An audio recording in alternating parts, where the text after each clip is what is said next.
Hi, it's Dre Griggs with Obsidian Wisdom. Today we'll be answering the question, what is a normal fee for a financial planner? When it comes to financial planning, there are generally three ways that you will find a financial planner gets paid. One, they're going to get paid whatever the hourly fee is or some sort of a fixed amount. That may be like a retainer.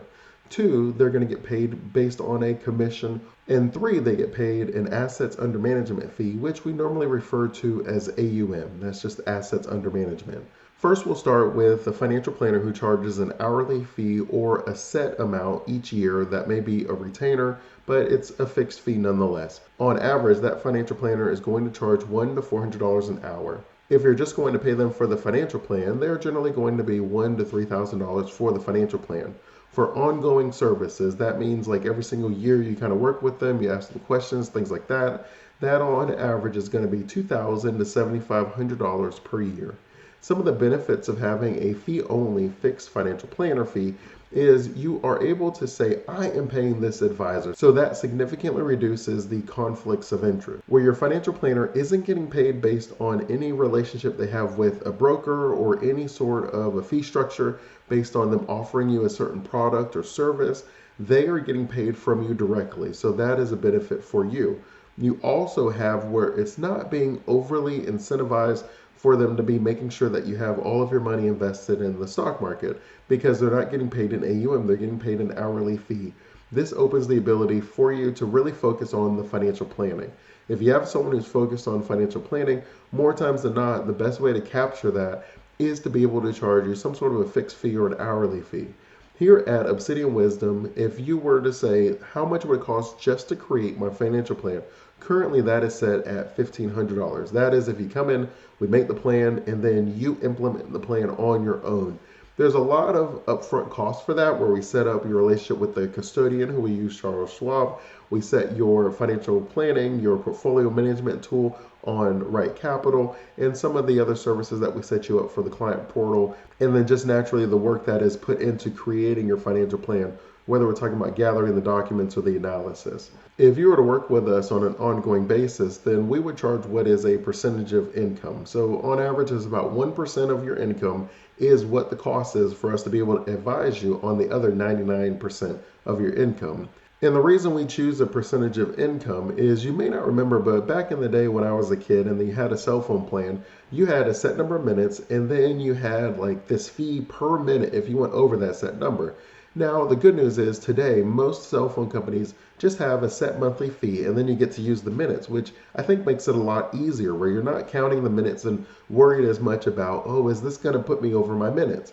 When we were charging an hourly rate, we found that people weren't as open and asking us the questions that they needed because they were concerned about what the fee was going to be as an hourly rate. When you already have a set amount per year, we found that people were more open and more willing to take advantage of our expertise, where they would call us when they were going to buy a house or negotiate a new salary, when they were sending their kids off to college, when they were trying to figure out how to get out of debt or pay off their own college expenses, whether they were getting married and they wanted to fund the wedding, or whether they were getting divorced and they wanted to figure out what to do, if they were buying a house or a second income home, if they had real estate. I mean, the list goes on, but you see that you're really able to create the relationship exactly as it's designed to be. You leverage us as your trusted resource whenever you're making a huge financial decision. And as a result, it helps you to be able to make sure that you're always keeping in mind your long-term future goals so that you're able to balance that difference between your freedom and your lifestyle. And so we found that that was able to help a lot of our clients. For others, the fixed hourly fee cuts off a significant portion of people where they just aren't able to get financial planning at all.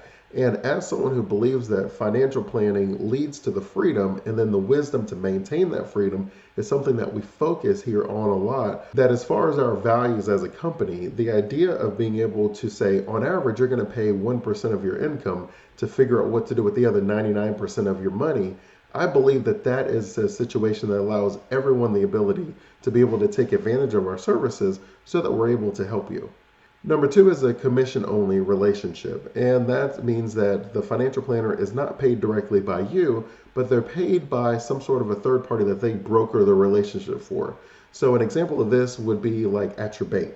If you go to your bank and you meet with a personal banker or financial planner there, you aren't going to pay them for their time. they get paid by the bank.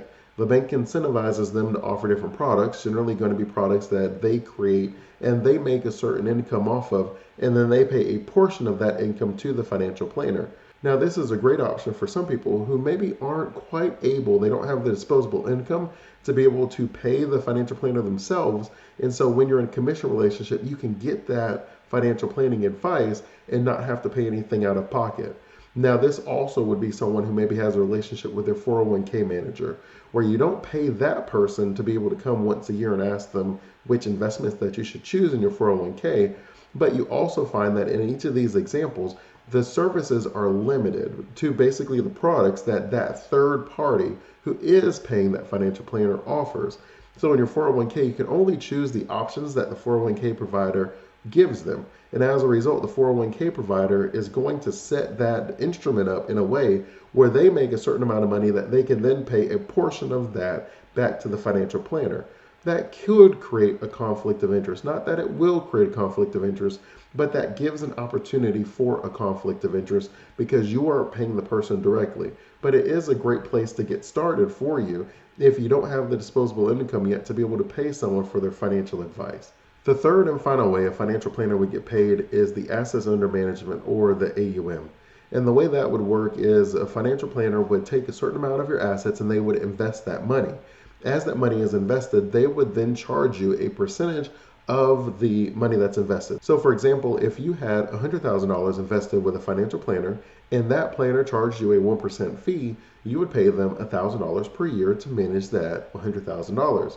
As that money increases, so if that money was increased to $1 million, then you would pay them $10,000 per year to manage that money. And the idea is the complexity of their portfolio increases as the portfolio grows, as the money grows inside of the account.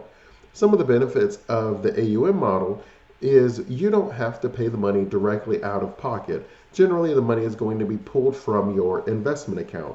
Also, another benefit of the AUM model is if that portfolio was to decrease, then the fee that you would pay would decrease as well. Now, generally, that amount is assessed on January 1st of each year, and then that's the fee that you have for that year, and then you'll revisit it January 1st of next year. So in our example, if your account one year was $10 million and you were paying $10,000 as your 1% fee, and then that account dropped to $5 million, well, then you would only pay $5,000 as your 1% fee in that next year. So some people like the idea we're going up or we're going down together. Some of the difficulties of the AUM model is everyone doesn't want their assets held that is getting financial advice. And so what it means is some people are going to do their own investments, but if you only charge an AUM model, then the financial planner has to have the assets, or they're going to refuse servicing because that's the way that they generate their income. So you're not going to be able to get that financial advice that you're looking for because you have to give them the assets at the same time. Also, it does bring a little bit more of a focus on the investments, where the financial planner has a small conflict of interest because their income is generated by the amount you have invested. And so as a result, many financial planners have a minimum AUM because it has to be able to make sense for everybody, right? It just has to make sense for everybody. That means that if you don't have a certain assets under management, then most financial planners won't be able to cover their overhead, and then they'll end up going out of business anyways. So you need a financial planner that is able to cover their expenses so that you're together for the long term. As you can see, what you would expect to normally pay a financial planner, that's going to vary. It depends on a lot of factors. It depends on the way that they're charging you, whether it's an hourly, a set fee, or they're charging you a commission, or if they're charging you an assets under management. You will feel under a commission that you're not really paying anything, but it's built into the cost of the product.